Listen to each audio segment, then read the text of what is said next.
Hello, this is Annalisa. I started doing this podcast because it's an idea I really believe in, so much so that I decided to put my money where my mouth is and self-fund the project. I really want to keep releasing this podcast for free, so if you enjoy this episode, a way you can help is to visit our Acast supporter page and give what you can. You'll find the link in the episode description. Thank you.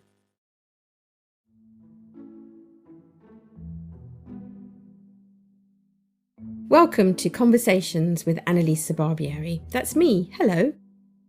I'm a broadcaster and journalist, and I also write an advice column.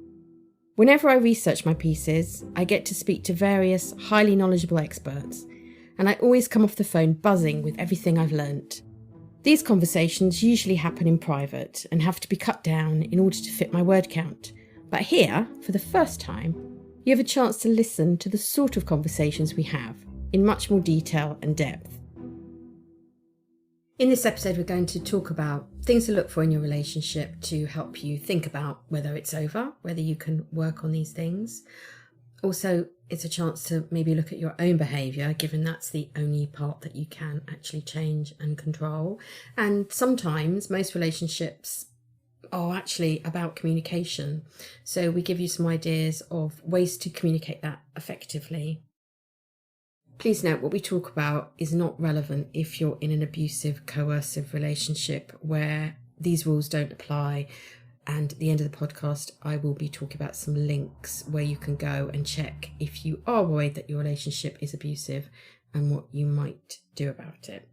I talked to John Paul Davis, who's a psychotherapist, counsellor and author and member of UKCP. I hope you enjoy this episode and learn a bit more about your relationship and maybe a lot more about yourself.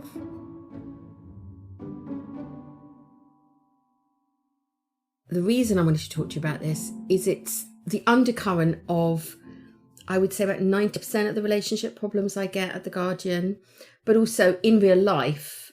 Yeah. How would you know if your relationship is over or if it's just a blip that you have to work on? What are some of the questions you might start asking yourself? You know, back to basics, what we'd be looking at, I think most of us from a relationship would be that it's a source of support and nurturing in life. I mean, people will often say their basic emotional need is to love and be loved. And if we're looking at romantic relationships, I guess you would want that to be a quality of that relationship more often than not. I mean, people are all the time going in and out of connection and get irritable or sometimes feel hopeless, helpless. But more often than not, I think we'd probably want our relationship to be a place where we felt good. You know, physiologically, we would want that relationship to regulate us. I guess that's what we'd be looking for from most relationships. But what often happens, you know, we have that initial falling in love stage. And then that's really, I think it's called falling in love because there's something involuntary about it. We see this person as our soulmate, you know, somebody that we've known forever. But I think a lot of that is actually outside of our control when we fall in love with someone. We couldn't necessarily, you know, pick them out in a line out who it was that we would fall in love with. So there is something about that's beyond our control. And we have that lovely stage where they're the best person in the world and so are we, and we are our best self and they are too. But I think for the majority of us, that fades over time. And then we're sort of left with our normal way of relating to people. And for most of us, we have quite a problem-focused way of viewing life, you know, whether that's ourselves or the person we're in relationship with or our work, you know, whatever we're looking at. So it's not surprising, I don't think, that relationships after a while can get characterized by being more in that place of annoyance at times or fear. So more of the criticism, complaint, those kind of things. But of course, that isn't what we want. When you talk about relationships, having to work at them, I just think over time we have to work to stay more in a place of love with other people. And then that brings us, I suppose, to the question of what are loving qualities? You know, what is it that we should be showing to each other, demonstrating to each other that mean that this relationship is going to be in the shape that we want it to be? So as far as, you know, whether it's a blip or not, I think that most relationships go through a stage where we get back to, as I say, our normal patterns with people. So most relationships are going to require some kind of work, conscious, deliberate work to stay in the place that we would want to with them. And so I would say that we should be we need to notice that pattern's happening. We need to notice that this relationship is becoming more of a source of difficulty and distress than we might want it to be over a period of time, probably. As I say, it's patterns of behaviour. And then, communicate that to the other person as well and look at how we might change it. And I say about communicating too, because in relationships, particularly romantic relationships, we can make a lot of assumptions about what somebody's thinking and feeling, and that somebody should be able to meet our needs because of this amazing falling in love stage without us even necessarily having to tell them what those needs are. So I think communication is a huge part of this too. So, somebody will say what they think and feel, and then the other person will be asked to repeat back what that person's just said. Because again, in romantic relationships, I think we can assume in silence a lot of what the other person's thinking and feeling. And because we have a problem focus, we probably assume a problem. You wanted a romantic relationship. The norm was people got married. That only really changed in the last 50 years. Women couldn't get credit cards unless they were married, which is insane. Marriage was kind of something you just stuck at, really. And I think a lot of people might see, my grandparents were married for 50, 60 years. Well, they might have been really unhappy. But I also think sometimes there's a problem with what we call our partners. Even as a really young child, I really loathed the phrase my other half. I remember thinking, but that means you're not whole and you need somebody to make you whole. And people say things like soulmate. And I think those names make you feel like it automatically is going to be great. I don't think real life is really like that. In the past, and I know I've spoken with many other therapists in my column about, you bring yourself into the relationship and a lot of your early attachments can impact on that. I mean, you talked about sometimes people can go back to a relationship they had with a caregiver. And so I think that firstly, how much work does an individual have to do on themselves within the relationship, and how much work is about the stuff going on between the couple? Well, I mean, I'm very much of that school of thought that would be that the primary person I should be working on, including in relationship, is my relationship with myself. Because if I'm in a situation where I'm, stressed and anxious, I will almost certainly, it turns my attention outwards anyway, that state. And then I'll be looking for that other person to help me to feel better. If I haven't got that internal source of, in inverted commas, love, nurturing, support, if that internal dialogue isn't there, I will definitely be looking out to somebody else to do that. And you can understand why somebody would look to their romantic partner to do that for them. But of course, as I say, we're in relationship with somebody who has their own distresses and difficulties and work life and family relationships to manage. So I would take a step back from relationship, looking at the relationship with the other person, to be honest, and have a look at how I'm talking to myself.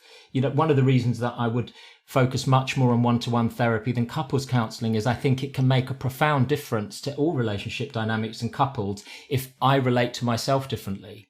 If I'm much more grounded in my worth and value, whatever that sounds like internally for me, I'm less likely to tolerate the sort of complaints and criticisms. But I will behave towards somebody in a way that models and talk about myself as well, in a way that models to them how I want this relationship to be. So I think those things are more powerful, actually. Firstly, relationship, as I say, with self, but also once I'm in that place of supporting and nurturing myself, modeling what I want from a loving relationship to that other person. And I can't do that unless I'm in that place internally myself. Can you give me an example of modelling positive behaviour? Most of us, the most difficult things that we hear about us are in our own heads. I know it's a bit of a cliche, that critical voice that will come up a lot for a lot of people. And I think that comes from the problem focused part of us. If I'm naturally, if I come out of a meeting and do something well, if I'm supportive to myself internally and say, well done for that, the qualities that I would have demonstrated to have achieved what I have in life and for that meeting to have gone well, saying great what I did in relationship with other people, organizational skills, communication skills. I know this is all a bit formal in terms of the language, but if I'm doing that to myself, I know it might sound a bit contrived and strange. I need that a lot less from other people. And it's always going to feel good coming from other people. This isn't an either or thing, but I'm going to need that a huge amount more. It's going to be a huge amount more distressing if I'm not doing that for myself internally as I go through life. So you're either going to become like super needy, which is really hard for the other person, or you're never going to get it. And so you'll find the relationship lacking, when in fact it might be something, a little bit of work that you can do. Is that right? Exactly. That's what I'm saying. So that initial phase where it's the falling in love bit, I don't need to be doing that then. When I'm falling in love with somebody, there's something about the chemicals, I think, that I believe I'm, the most special person in the world, and that they are too. Throughout life generally, and this isn't just about romantic relationships, I think, but to be believing that of myself as I go through life. And if that's the case, as I say, I will not remain in relationships where they're characterized by, criticism and complaint, because that's not how I talk to myself and that's not how I see myself. But for a lot of us, we are harsh critics for ourselves. So it puts a lot of dependence on another person to help us to feel good. We will all get through this initial phase where it's, feeling great outside of our control. And as I say, then we're left with our usual ways of relating.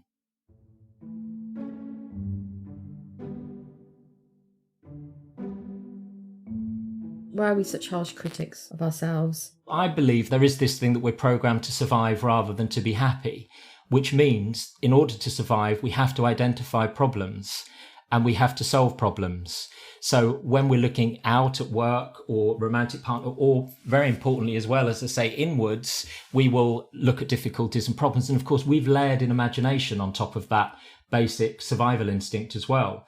And memory. We can imagine all sorts of problems and, amplify problems. We will have heard stories from other people about problems. And it's that thing that if you go into an appraisal and somebody says 25 positive things and one thing which is critical, that's naturally what human beings will pull in because of our survival instinct is the thing that we preoccupy about. And you can see from like an evolutionary point of view, it's helpful because our survival depends on, taking care of ourselves, that health and safety part physically, but also psychologically. But we all do it. Well, the majority of people that I would be around and see, and me personally, much more than we need to. I mean, I understand what you're saying in the sense we are, of course, programmed to survive, but it does sound a bit bleak. We have those different parts of us, and the problem identifying, problem finding, threat part is one of them. And then we have the sort of fun stuff, the reward and the drives, entertainment, competing for resources, wanting to enjoy ourselves, the stuff that gives us dopamine, the exercise, cinema, theatre, all those things. And then we have that connection and love part. So love of self and love of others. I suppose what I'm saying is because we're programmed to survive rather than to be happy, what will naturally dominate if we let it. And also this, a huge factor in this is what was modelled when we were growing up. Certainly, if we saw a loving couple, if that's the environment we grew up in, we will have internalized those loving qualities within a relationship. If somebody reflected back our worth and value, then we will internalize that over time. But I do think it needs to be internalized. We do need to see it in somebody else's eyes, loving looks from caregivers. And that's not everybody's experience, unfortunately, as they were growing up. So, they were around people who were much more in that problem identifying part or the reward part. People made themselves happy, their caregivers, by getting more money or alcohol or parties or whatever it might be. And we can only be in one part at a time, I think. So it can leave some people's kind of connection part, love of self and others, a bit lacking. What do you mean, sorry, we can only be in one part? Either in our survival part, or the part that's about the fun stuff and the drives and the motivations, or in the part that's about love of self and others. And of course, when we fall in love with somebody, what they do, or that experience does, is move us into that love of self part without us even having to do anything about it, apart from be around them and talk to them and think about them. But then I think over time that does dissipate too. So then we have to deliberately work to remain in that part, I would say. Be conscious about when I'm around people and with my partner, am I demonstrating those loving qualities? So I guess, what would they be? Gratitude, patience, forgiveness, empathy. So when you say bleak, I mean, it's certainly, as a therapist, I have huge hope. It's what I see with clients is that we absolutely can and do move ourselves into that part and be in that part, certainly in relationships, and have very long and happy, loving relationships. All I'm saying is that there's a natural human tendency, I think, to drift out of there and go into that problem finding part. Yeah, I definitely recognise that. You said that, 25 compliments and one negative, and that's what we'll focus on. And I think most people can identify with that. And it's really annoying, actually. I have to work quite hard sometimes to look at the big picture. I always say to my children, look at a situation like a mosaic. that's the big picture. You're focusing on one little square of the mosaic, but actually if you step back, there's all these other little squares. Most of them are positive, depends what we're talking about. One of the things that I know a lot of people say to me in real life and online through my column is about their partner being very defensive. So they'll say, I asked him or her to do this. And instead of just saying, I didn't do it, they got incredibly defensive. That's just one example, but it comes up a lot.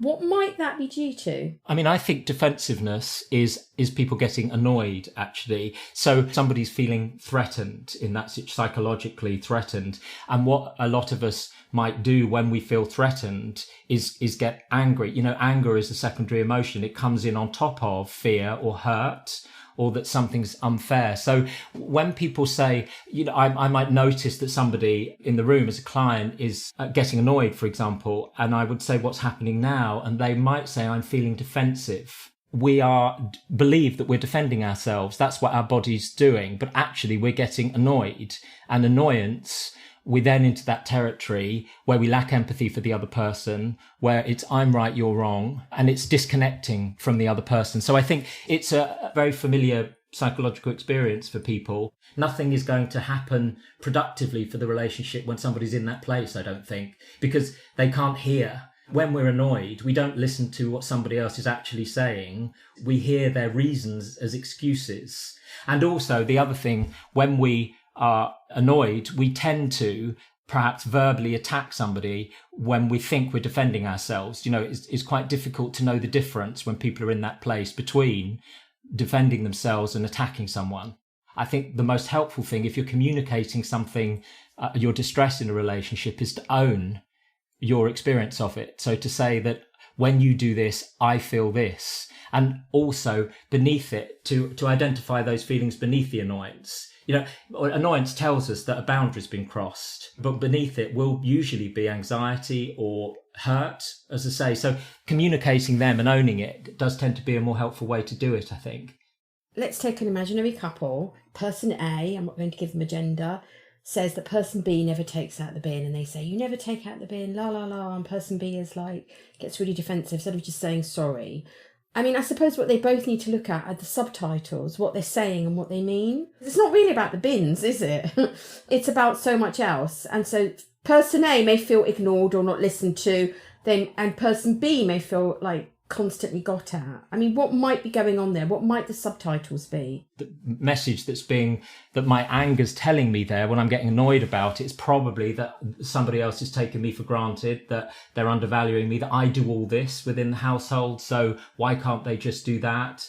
So as you say, there's usually something, it usually taps into an ongoing pattern for somebody. That's perhaps unfairness. It could be that kind of thing. But I think it's important, as you say, not to focus on that particular moment, but to look at underlying themes in the relationship. And I would say that naturally, I know perhaps it does sound a little bit bleak, but when we are in an ongoing relationship with somebody, we do often take them for granted. We do often, we will take our health for granted.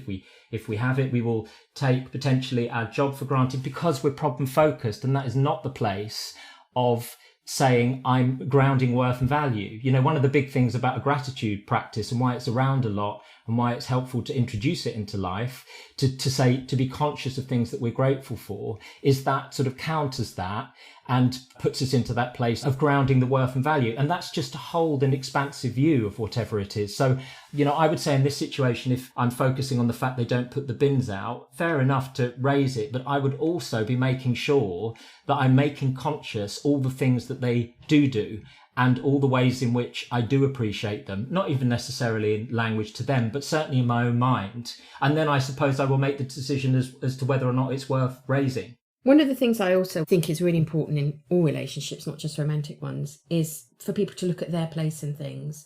I think it's very easy to blame, we're talking here about relationships, but your relationship on your partner. And sometimes people get really angry with me when I say that.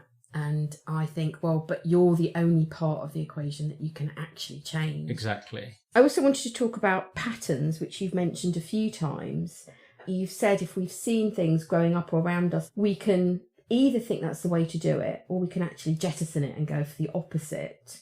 you might have looked at it, or somebody might look at a situation and think, oh, I don't want to do that. That's not something I want to repeat. It was distressing to see whatever somebody grew up with, a mother criticizing a father, or vice versa, a father demeaning a mother, laughing at her. So we can certainly think that that was distressing. That's not what I would want in my relationship. But the difficulty that a lot of us have, I think, is that if you grew up in that environment, there wasn't necessarily those loving qualities being modeled. So seeing a lived experience of love, I suppose, that may not happen for some people in that situation. In therapy, I have a lot of people, of course, it's tend to be feeling that is the thing that I have difficulty with, whether that's anxiety or anger, so there's a lot about communicating feeling. But most of us grow up in environments where, of course, people are feeling all the time. Getting our needs met and communicating what we feel, even the language around it, is just not there. There's a practical thing, I think, from the point of view of how to communicate it. A question that I would often ask people is, what is love for you? You would say that you would want from your romantic relationship, I think. There may be other things, but a lot of people would say they want to, as I say, love and be loved. But what does that mean to you? Because if what it meant was growing up in an environment where people criticised each other or complained or whatever it might be, as much as you don't want to feel like that, what are the qualities that you want to see in your partner? And taking that step closer, what are the qualities that I'm going to show to my partner to show them what it is that I want from the relationship and how this is going to go? Yes, I think it's very important really to know what you want and to be able to communicate that with your partner, and also work out if it's ever going to be achievable, or what compromise you are prepared to make, because I suppose there is a bit of compromise. I mean, I would like to make really clear at this point, this is for a sort of, in inverted commas, normal romantic relationship. It does not apply if you're in a domestically violent relationship or a coercively controlled relationship where completely different rules apply. And at the end of this, I will be putting links to places if you think that's you. Imagine someone's listening to this and they're thinking, yes, communication, I've tried it. I think it's over. I'm not sure still. I remember years ago, someone telling me about, I think it's the 4 Horses of the Apocalypse or something, by Dr. John Gottman. There were 4 distinct things to look for in a relationship that was not great, really. Can you tell me a bit about them? Yes, I think it's criticism, contempt, defensiveness, and stonewalling.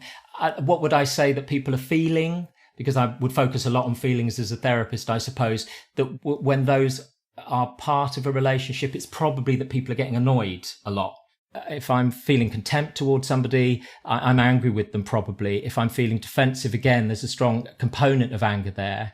Stonewalling somebody, that's often silence that comes from anger. I mean, it can be silence because I don't think there's any point explaining something because it never seems to work. But I think, these relationships will often be characterized by anger. So certainly that is not inevitable as far as relationships. That's not something that has to happen. I do think it's something that can quite often happen. So I would suggest, that people work at it. And most of our behavior is not actually thought through consciously. How they work it out, I'm not sure, but sort of 80 to 90% of what we do is unconscious. So it means it's sort of below the radar, particularly, as I say, romantic relationships. So actually to say to someone, when you do this, if you laugh at me in a group or make a joke about my career, whatever it might be, I feel hurt when you do that. Very often, if you communicate that to another person, so rather than being in the anger and saying you're so annoying or you're so rude when you do that, you always do that,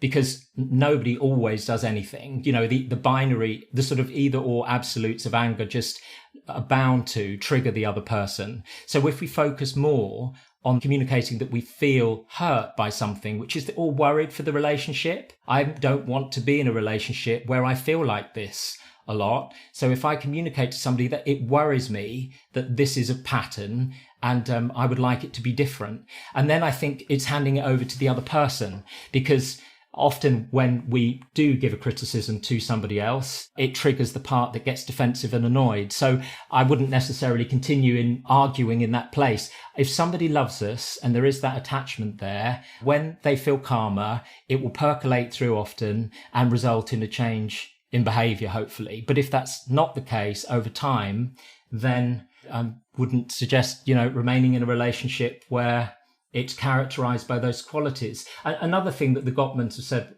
which is quite interesting, sort of qualities of great relationships. One of them is that the two people turn towards what each other enjoy. So of course we're all, we all have differences in relationships, so there'll be different things that we enjoy, but they sort of share enjoyment of things. And if one person points out, gosh, isn't that amazing? The other person in the relationship tends to look at it too. And really importantly, me and my partner, for example, if I do something that hurts her feelings or irritates or annoys her, and she raises that I turn towards it rather than, as you say, get defensive or angry about it. And that might not be possible in the short term for somebody. If we criticize people or say something which can be perceived as a criticism, then it does naturally, I think, because of this survival part, trigger a defensiveness. But, relationships are a long game.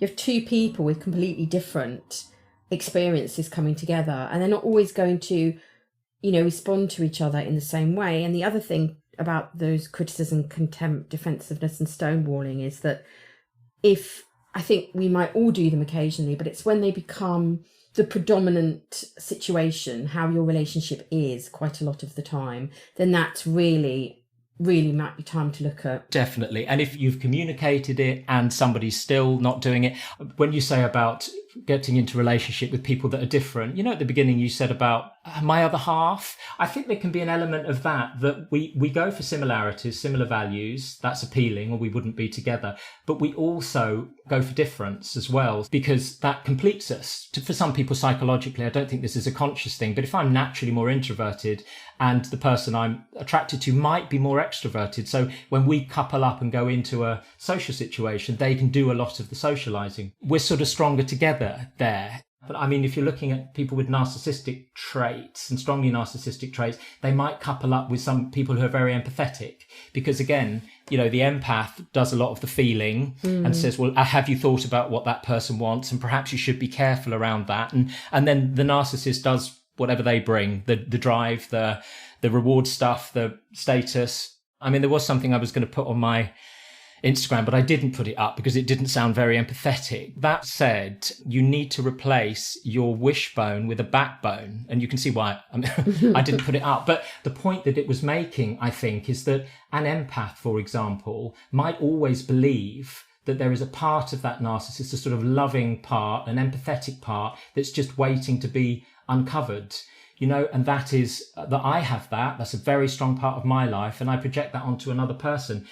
The thing that I would say, and that's once you've given somebody the opportunity and time for it to percolate through and time for behaviour to change. I mean, empathy can be learnt, of course. Human beings can learn it, but it isn't always going to be the case that somebody will or that they can. Some people just aren't willing to do that. So I would be listening for, the extent to which somebody else is taking responsibility for their behaviour, where they're talking about whether they want to change, how they're going to change. Because as I say, if we're getting into a habit where two people are blaming each other and nobody's actually looking at themselves, it's not much fun. No. The point you made there about, communicating what you may find difficult about the way another person behaves. I mean, I think that is a key thing. If you've identified something that upsets you and you communicated it in a calm way to your partner and they don't listen, that to me would be a little bit of a red flag, because I think that, like you said, we don't always know what we do that upsets the other person. You and I've said this many times, it's really important to start with the I statement. I feel like this, not you make me feel, because that instantly puts people's backs up. But if they don't listen and they've heard it, then you need to really wonder why. I've had a problem I'm working on at the moment for my Guardian column about a woman who says that her boyfriend says that she's fat. She's not. And she tells him how it makes her feel, and he stops for a bit, but then doesn't, and then goes back. And I've ended my column with saying, I think you need to look at, he knows what makes you feel crap, and he uses it. And that to me is a worrying sign. So that's something that maybe people could look for, not great. Can I communicate this? Will it result in change behaviour? Not just with your partner, but also you have to be prepared to listen to them. Right, because they're going to have things that they struggle with in the relationship too. I mean, that scenario you're talking about, somebody lacks empathy there, don't they? And with the best will in the world, I know if we're told that we've hurt somebody's feelings by what we say, we know theoretically that we have, and we shouldn't do that. And I would like not to do that. But those pathways, as far as empathy for other people, some people have gone through life really not developing them at all. You know, they've used their brains for the survival stuff or status, reward, work, promotions. But we can't have a relationship with somebody else, I think, without empathy, without using our imagination to think what it's like in somebody else's shoes. And I would say, you know, in that scenario, somebody's struggling to do that. Of course, if he says, oh gosh, I'm so sorry, I've done it again, I'm going to work on that, I'm going to continue to try to do that. As I say, something like empathy is a skill that can be learned. So I would give somebody the opportunity to do that. Of course. And some people might need a partner who is more empathetic or caring or whatever than others. Some people might be listening to this and say, well, you know, my relationship doesn't look great, but I'd rather it than be on my own. And that is something I used to hear a lot growing up. I was really lucky. My mother taught me very young, if you can learn to live on your own, you can do pretty much anything. And I'm really grateful to her for that lesson in life. And I did spend quite a lot of time living on my own, getting to know myself. But I do hear it a lot. What would you say to those people? Their relationship isn't great. It might even make them unhappy, but they prefer it to being on their own. I would always want somebody, I suppose, ideally to come into a romantic relationship knowing that they are okay on their own. If you are okay on your own, it's because you have a self-belief. You can talk yourself through things. You can self-soothe, regulate yourself, take care of yourself psychologically, physically. And also it's going to be lovely to be in a relationship with somebody else who can help you with that. And at times when you're feeling low, to do that too. And vice versa. You know, taking care of another person feels good for us as well. But I think that's the place from which to come into relationship. But a lot of us will not be doing that, unfortunately. So as I say, it puts a lot on, if you look at codependent relationships, it puts a lot on the other person to do that. But that's sort of goes back to this, the most important work, I would say, within a relationship is that I work on myself. You know, leaving aside, as you talked about, the kind of horrendous domestic violence situations, we're talking about a situation, I think, where things are becoming a bit more critical than they were, or somebody doesn't seem to be listening, or whatever it might be. Not those situations where there's clear we need to get out. That work on self, making sure that my greatest source of love and support and nurturing, and again, I know it might sound a bit cliched, but is me, is I think the way to come into relationship. And if two people come into relationship in that way, it's going to work incredibly well. It's something that's going to more often than not enhance their lives. I would say, there's nobody in this world you can't live without. And the trouble with people coming into relationships with low self-esteem and, however you might frame it, is that they believe that if they leave them, and it might not even be a conscious belief, but underneath they're not going, they're going to die. It's that part of the brain that gets triggered. So of course you'll stay, and if you're surviving, you'll tolerate anything. I would say to those people, if that's how you feel, maybe think about what does make you feel good and which people in your life make you feel good, and see if you can spend more time with them to bolster your self-esteem. So you get to a point where you can look at the relationship more critically and less out of desperation. Because I think it's very hard for people in a relationship that's, okay, but not great, to really leave it if they are frightened of being on their own. And that might tap into all sorts of attachment issues that they had. So maybe, trying to do a little bit of work on yourself in the relationship so that then you can appraise more from a position of power, I guess, than desperation. Definitely. I remember somebody sort of represented it in circles kind of thing. There's a circle with you and the other person in it as the couple, and then there's a separate circle of them, and then there's a separate circle of another person. And in that sort of codependent tendency that somebody might have, if they've struggled with self-esteem and those kind of things, they want to enmesh completely with the other person. So other relationships tend to fall away, or perhaps other friendships just aren't around, and it can put far too much pressure on one relationship. I think there is no way that somebody else can meet our needs constantly, certainly if we're not meeting some of those ourselves. So absolutely, I would try and maintain relationships with other people. They're very good for the romantic relationship we have, having interests that I enjoy that's sort of separate to the relationship, people that I love that I see outside of the relationship, all those things. But making sure I'm doing things that I love work-wise and in my spare time, all really important things to be doing, if for self-care generally, but also for the relationship. Actually, one of the things, Jean-Paul, we haven't talked about is sex. And I think that's because it's a whole separate subject, and I'd like to do a separate podcast about that. But also, sex is sometimes seen as the be-all and end-all of a relationship. So if the sex is good, the relationship must be good. And if the sex is bad, the relationship must be bad. And that's, I've learnt, not really true, is it? No, certainly not. That sex drive part is an aspect of self. If you can combine it with intimacy and love, that's amazing, isn't it? It is interesting. I've heard of people who go to couples counsellors, and the couples counsellor suggests, I'm assuming they're telling the truth, but they need to, start to have sex with their partner when their relationship is characterized by these, the types of things that I'm talking about, the defensiveness or the stonewalling. And I think that's an incredibly difficult thing to do. I can understand why somebody would suggest it, because you get the oxytocin and those sorts of chemicals and hormones going again, which are about bonding. But personally, I think establishing that emotional intimacy and connection is key here. Well, intimacy also, I learned, is about really knowing where the other person is at. It's not necessarily about physical intimacy, although that, hopefully comes too. But it's really about an emotional intimacy. And that's also about letting yourself become vulnerable.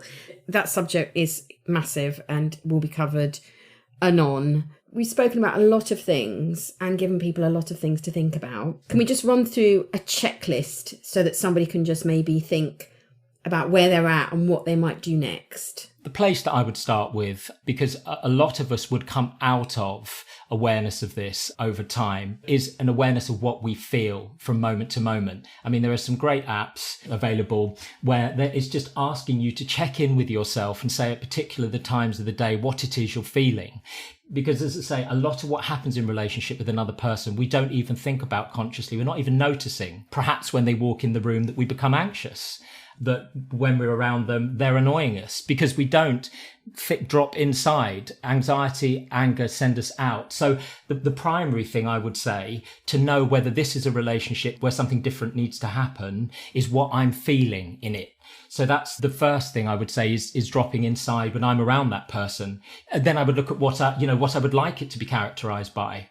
So what qualities would I like for me to be demonstrating to them and for them to be demonstrating to me? And I would say as listing those qualities of love. I know it might sound a bit strange, but we'll be making assumptions and acting on the basis of it at the moment. And a lot of that is not thought through and conscious and would be dependent on what we saw. And some of that might work brilliantly for some of us, but there are other aspects that might not. So I would be conscious about love, what the qualities are, what I want to demonstrate and what I want to see from another person. Then it's moving on to communicating it.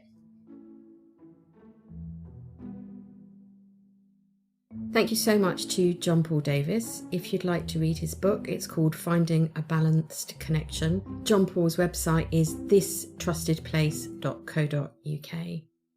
A couple of things I've always found really helpful, and we talked about it in this episode, is looking at your place in things, because you are able to change your behaviour. So maybe look at how you speak to your partner and how much you communicate effectively to them. And it's always good, if you are complaining about your relationship to your partner, to start with those I statements.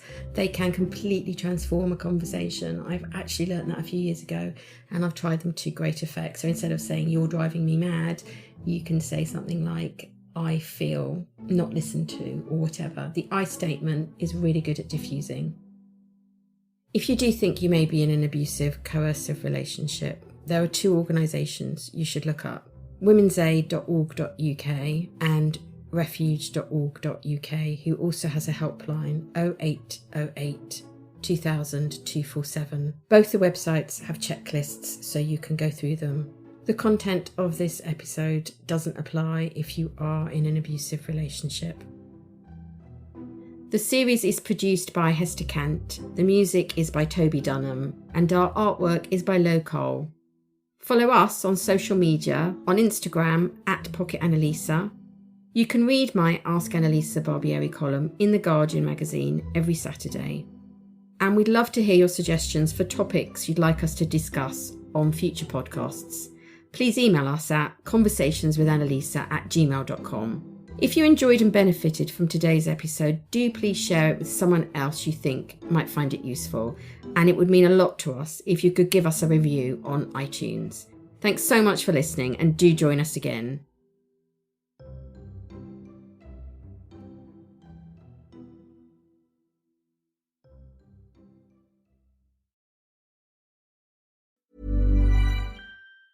We all have goals, especially career goals, like enhancing and diversifying our skills or tapping into a broader network of opportunity. The Cornell Executive MBA is designed for goal achievers from any industry by advancing your career without any interruption, by providing global perspectives and intimate classroom settings, by challenging, informing, connecting, and propelling you. Achieve your goals with the Cornell Executive MBA, on the weekend and close to home. Search My Cornell EMBA to start your journey.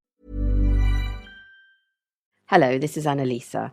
I started doing this podcast because it's an idea I really believe in. So much so that I decided to put my money where my mouth is and self-fund the project.